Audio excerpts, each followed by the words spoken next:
কিচিরমিচির শুনলাম। গতকাল দুপুরবেলাতে আমি এই জায়গাটিতে দাঁড়িয়েছিলাম। পাখি খুবই কিচিরমিচির করতেছে। পাখি কিচিরমিচির করে পুকুরের এপাশ থেকে ওপাশে চলে যাচ্ছে। আসলে তাদের দৈনন্দিন জীবনই হয়তো বা এমন যে কিচিরমিচির করে তারা একে অপরের কথা আদান প্রদান করে। আমি এই সবুজের সমারোহ দেখতে থাকলাম। এখান থেকে ওখানে কিছু জায়গায় ঘাস গজিয়েছে, এইখানে একটা ছায়া বিরাজ করতেছে। দুপুরবেলা তো একটা প্রশান্তি। তীব্র গরমে এইসব জায়গায় দাঁড়িয়ে থাকলে মনে হয় ঢাকার ওই কোলাহলপূর্ণ জায়গার চাইতে এই জায়গাটায় অনেক শান্তি। হয়তো বা ভাড়ার বিনিময়ে 1 ঘন্টা ভাড়ার বিনিময়ে এখানে থেকে যায়, এমনও মনে হয়।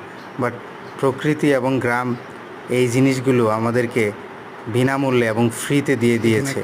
এই জন্যই বেশি বেশি করে যদি আমরা গাছ লাগাই, এই ধরনের পরিবেশ আরও বিরাজ করবে এবং কি আমাদের পরিবেশে গরমের প্রভাবটাও কমে যাবে, আর আমরা শান্তিতে বসবাস করতে পারবো, আর পাখির কিচিরমিচির বৃদ্ধি পাবে।